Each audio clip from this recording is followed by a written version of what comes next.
Hey everyone, welcome to the Dare to Care podcast, the podcast where we talk about the inner workings of ministry at Inspire Family Fellowship and community stories within the church. If you have any comments, stories, or questions about Inspire or our Dare to Care ministries at any point during our podcast today, feel free to send those questions to me at ty@inspirefamily.org. We also invite you to join us in person at Inspire any Sunday or Wednesday that you're able, 523 North 21st Street, Bismarck, North Dakota. Our Sunday services are at 9:15 and 10:45, and Wednesday night services are at 7 p.m. Like I said, my name is Ty Farnsworth. I'm the worship coordinator at Inspire Family Fellowship, joined today by our newly christened associate pastor, is Rob that official? Pesky. It was at the meeting. I don't know if it actually is. Sounds good. I got a promotion. Yeah, he's no longer pastor in training. I'm told there's no money involved, but It's just a title. It's just a title. So, And then I'm just going to call you one of our youth unless you prefer a different title. But No, Ben no. Wrolstad is here with us today. Ben, how are you doing? I'm good. How are you doing, Ty? Good. Very good. and it's hard to call him a youth because I know for a fact that he just turned 18, like not even a month ago. Was it a month ago? Yeah, about a month ago. About a month ago. So To me, that's crazy. I mean, you've probably known him a lot longer than I have. But I have known Ben probably since he was in diapers. Like I remember going out to his house when he was just little, and he's been friends with my son, who is also named Ben. Which is probably something we should clear up right now for the record. Okay, Where did the nickname Larry come from? We were on a ski trip. I think it was 2019. We went on a ski trip, and we just got really confused with Ben and Ben because we were both on the trip.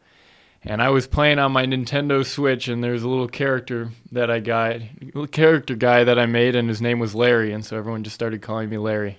And to this day, we still call you Larry. Yep. Like 6 years later. Yeah, people know who we're talking about, but Yeah. it's like, at this point, it's like, oh, his real name's Ben? I didn't Yeah. know that.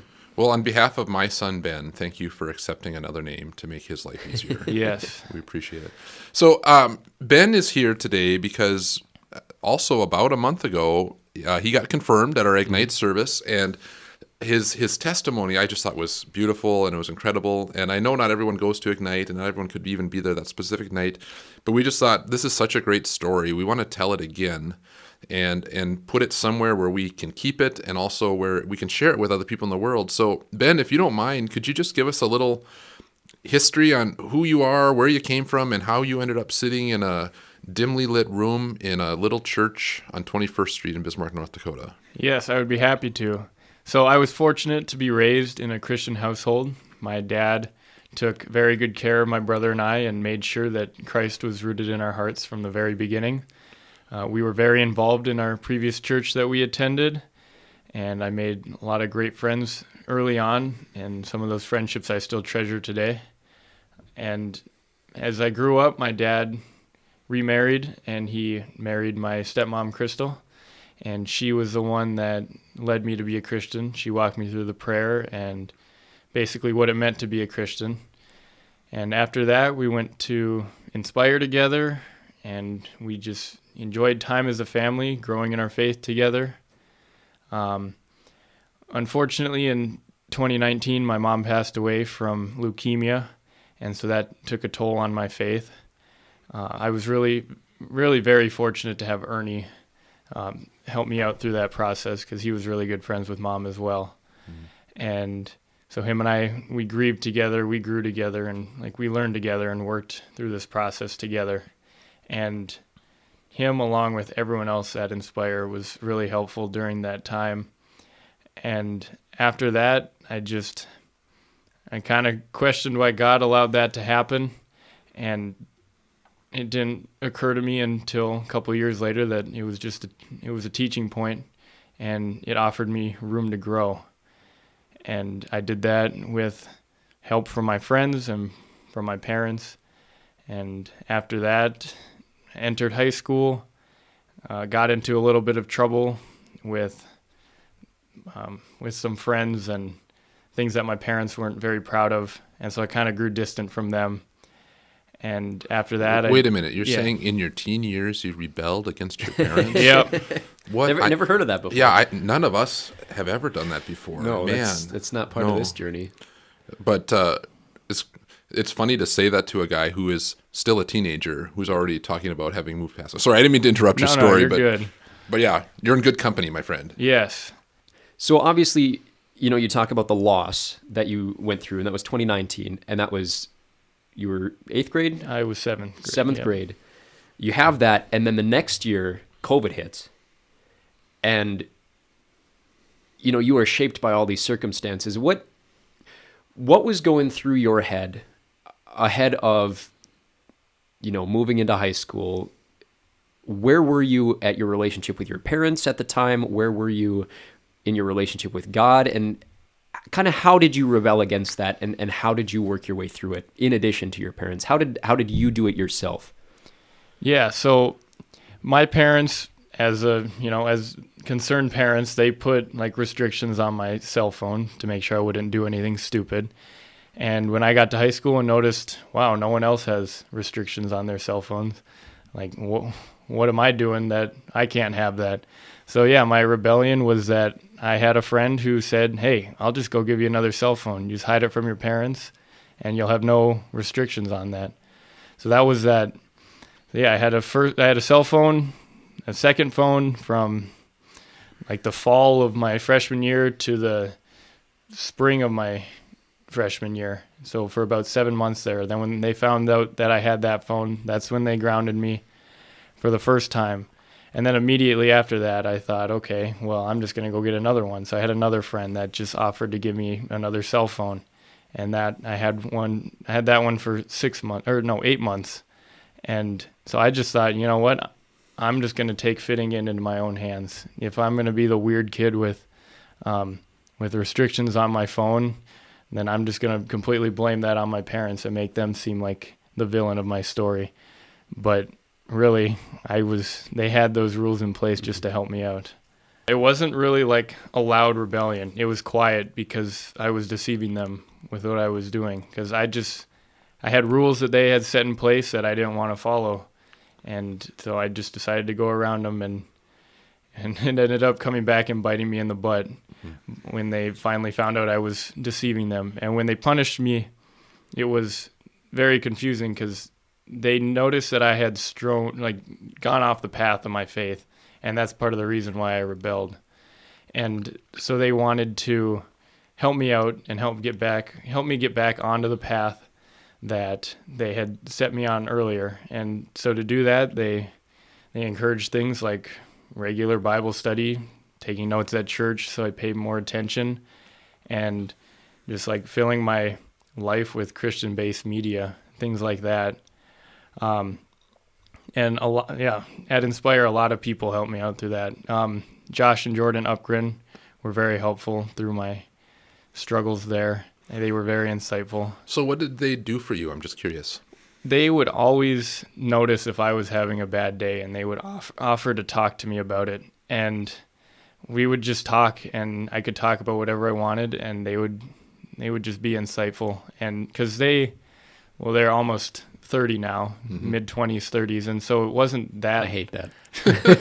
I'm the same age as them. Yeah, Don't you're scare old me like Ty. that. So some of those old guys really stepped in. Yeah, for you. those real old guys. Yeah. Well, it was like 10 years ago that they were my age and going through the same thing. So it felt good that I could have someone who would still have insight on what it's like to be a teenager and have insight on what it's like to be an adult.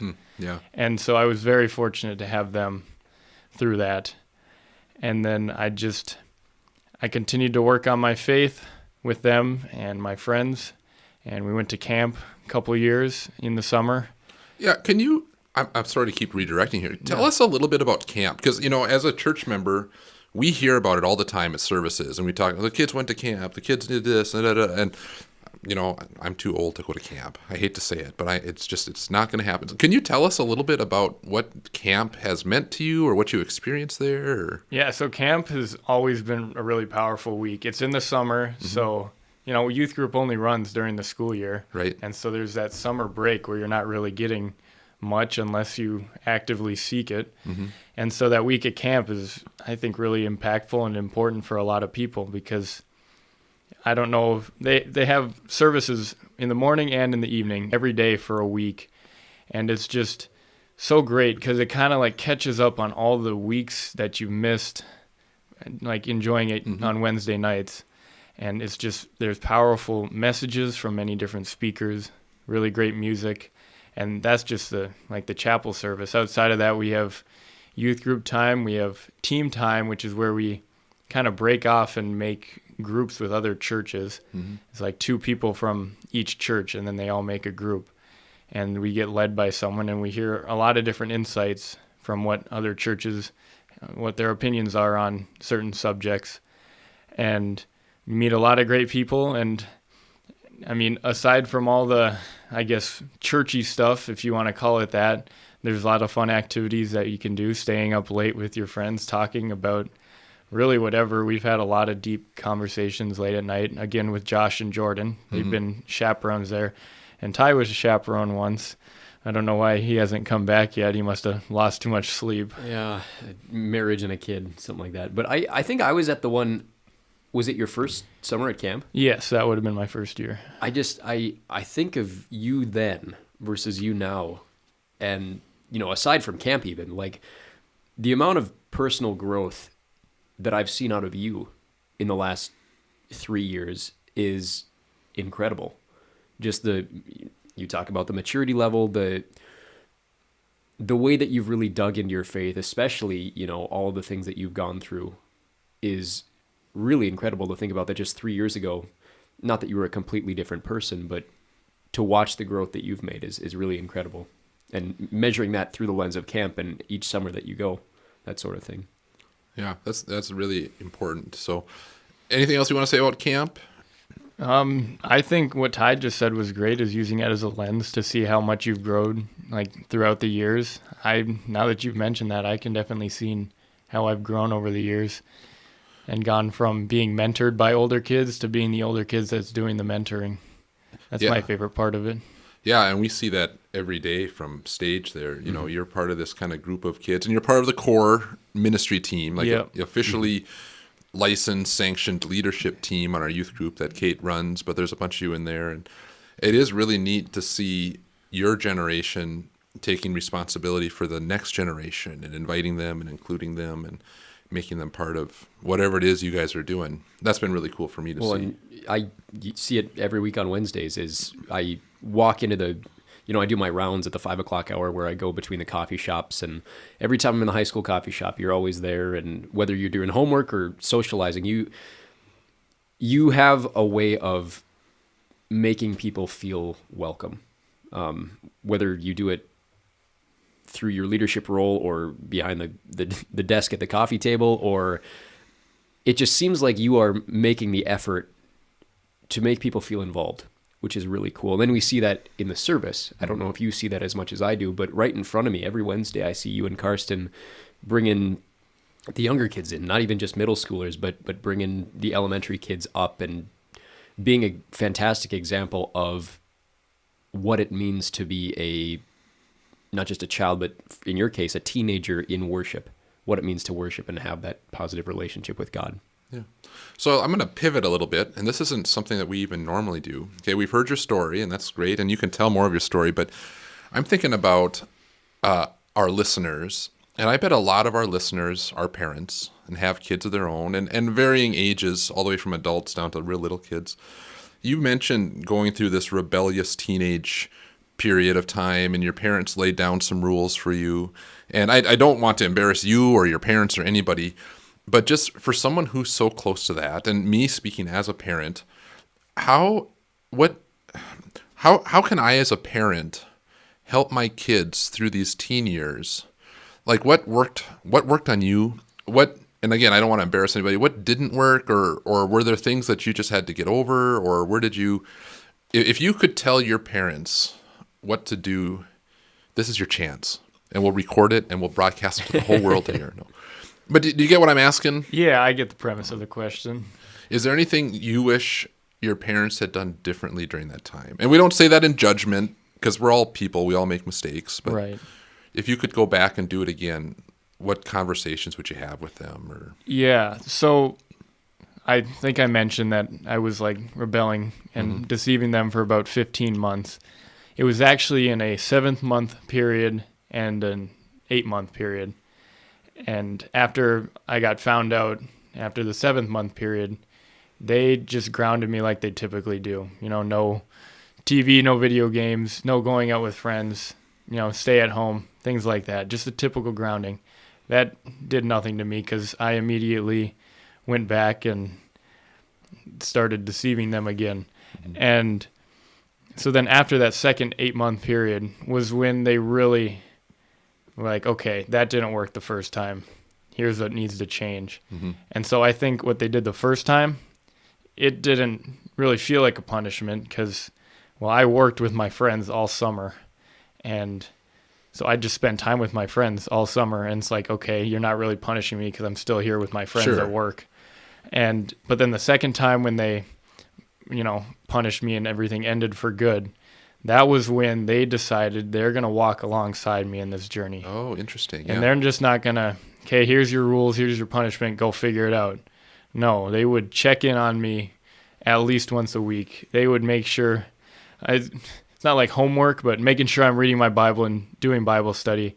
Yeah, it kind of seemed like, like when you feel embarrassed turning in a late homework assignment to a teacher, it kind of felt like that sometimes, but it was still really helpful because it taught me discipline. And so I think it's just a difference between them giving me rules and them helping me through my new lifestyle, really. Wow, that's incredible. I think, I don't know, as a parent, I'm always worried about getting too much in my kid's business. I don't want to be a helicopter parent or something like that, but it sounds like you kind of, maybe you didn't welcome it, but that's what ended up being what helped you, is when your parents kind of dug in with you on that stuff. Yeah. And so like right away, I didn't realize that what they were doing was helping me. I just thought, oh, great. They're making me take notes at church. They're making me do a Bible study, things like that. But through all my like grumbling and complaining, I realized after a couple months that it was actually really helping me. And I hear so much maturity. Again, I don't know if I've ever heard an 18-year-old talk this way. Mm-hmm. Yeah, my parents were right. Yes, I needed to be corrected. They have these are really great things you're saying, Ben. I'm curious. So what I hear in you is at some point along your journey, you were convicted. Like you realized, oh shoot, I'm not right. I'm wrong. I've messed up. I've done things wrong. When did that happen, and how did you get there? Does that make sense? Yeah. Like, was there a thing that made you turn the corner and say, you know what, I'm not doing this right? Yeah. So when I got in trouble the second time, that was right before I turned 16. And, when you think of 16, I got my license now. I'm going to go get a girlfriend. I'm going to go, enjoy high school and things like that. And I feel like if I didn't get found out there, like right before I turned 16, my life would be very different. I would have gone down a completely different path. But it just happened at the right time that I got in trouble and my parents found out that I had that second phone, and one of their like stipulations and rules that I had to follow was during my lunch period, to like remove temptation to go get another phone, they would make me drive to one of their offices and spend the lunch period with them. Now, I'm just grumbling and complaining again for these first few months because I didn't realize what they were doing was actually helping me. But I think just spending more time with them every day was what kind of changed and made me realize that, wow, I'm not really liking the path that I'm on, especially when we went through on my phone. Like, it wasn't anything bad. It was just like I wasn't allowed to have social media, but then my parents start going through it and seeing I'm on all these social media sites, and they're giving you all the facts like, oh, there's child predators out there and people out there to hurt you. And it's like, yeah, that's not going to happen to me. But it's just seeing how much I put myself out there, really, and how my life could have been different. And it was just that shift there right before my 16th birthday that I feel convicted me to start back on my true path again. That's awesome. So do you mind sharing where that relationship is at now? Like, I'm assuming there's more trust and more confidence, and where are you at today? Yeah. So those first about 7 months from January, which is when I turned 16, until camp that year, was when I was kind of complaining and grumbling about my parents' rules and how I hated that I had to drive to their office and all that. And then after that, I realized that like I could talk to them about anything. I could enjoy time with them. I didn't have to view them as people out there just out to get me and prevent me from living my life. And after I realized that, I continued to just build my relationship with my parents, because when I was part of my like convincing reasons to have my friends give me my phones is like, well, my parents are just horrible people and they're putting all these restrictions on my phone. Well, part of me mending my relationship with my parents was going back and saying to those people, no, I was wrong. And I mean, that. So you went to your friends. Yeah. And wow, that's crazy. I mean, I just think we live in a world where no one takes responsibility for anything. Like if there's, I say joking often, the secret to success in life is knowing who to blame. Yeah. And you actually took responsibility for that. Wow. Well, I just felt so bad because if I were to have someone over and they'd have this bad image of my parents, what would they say that would hurt my parents? You know, I had no idea of knowing. Sure. And so I just thought, I'm going to go make this right. And it still happens to this day, and I have to correct people. Yeah. But it doesn't happen that often now because I have my close group of friends and I really only care about their opinion. Yeah. So where does your faith journey fit into all this? Because I was there when you talked about your confirmation story about a month ago, and in all of this, having gone through something similar but also very different about 10 years ago myself, in all of it, for me, there was never a faith aspect to it. That was something that was very separate and kind of came alongside it. But it seems like in your maturity, especially here at the church and with the friends that you have here at church,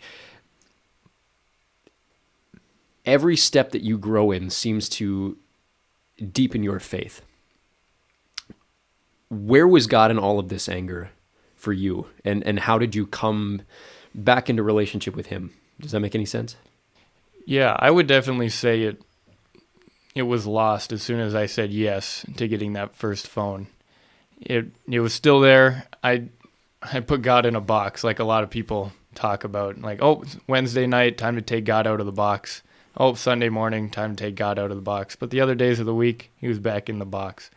And I lived like that for 15 months. And then I went and got in trouble, and for those 7 months, I was still like, okay, maybe I'll have God in the box, but I'll leave the box open. It's like, if my parents are here to help me, then I can, at least give God an opportunity if he wants to intervene. And then at camp that year was when the box got eliminated entirely. Blew up the box. Yeah, the box was just gone. And that's when my faith picked up, and it's gone on ups and downs, but I feel like it's just been on an up, even as it goes down, kind of like the stock market. Yeah, there you go. That's interesting. Well, Ben, man, it's great to hear your story. I want to say for the record, and also for any other parents listening out there are other kids with restrictions on their phones, even in high school. I can prove it because I have children in high school, and they have restrictions on their phones. So parents, don't be afraid of that. But I just want to thank you for spending some time with us. It's not every teenager that's like, hey, what are you doing tonight? Oh, for fun, I'm going to go hang out at the church with like the pastor and the worship guy. So I appreciate you coming. I appreciate you being so honest about your story and being willing to share. And I hope that, through this, maybe some other kids will hear what you're saying and will learn something from it. And maybe they'll even be encouraged to come and share their own story. But I think just in closing, I'd like to just pray for you and for your family and for our listeners, and then I'll let Ty close the door on this episode. Does that sound good to everybody? All right. Perfect. All right, let's do it. Let's pray. Dear God, we thank you so much for this day and for all your blessings, for all the gifts you've given us. And Lord, I just lift up our brother Ben to you. I pray that you bless him, that you guide him, to keep him safe, healthy, and happy. Watch over him, especially as he gets out of high school and he goes off into the big, wide old world to find his way. I pray for his family, I pray for his brother and his parents, and that you're with them, and that you continue to help them to grow closer together and closer to you, Lord. Thank you for his story and his testimony, and for what a great influence he is here to the other kids and even to the other adults that inspire. Lord, I pray for our listeners, I pray that you bless them, guide them, and watch over them in all that they do. And we do all this for the glory of your Son, Jesus. In his name we pray. Amen. Amen. Amen. Well, Ben, thank you very much for joining us. If anyone has questions or comments for you that they'd like spread to you, I'll have them come through me. Again, my email is ty@inspirefamily.org, or they can come meet you in person. They can find you typically high school coffee shop on Wednesday evenings. Or in the front row at worship. Absolutely. You know, you're not hard to find. Yeah, I'll be there bringing the energy. So thank you very much for everything you do for our youth program here. And to anyone else listening, we'd love to see you in person. Of course, our Sunday services are at 9:15 and 10:45. Wednesdays, like we mentioned, at 7. Thank you guys very much for listening. We'll see you next Thursday.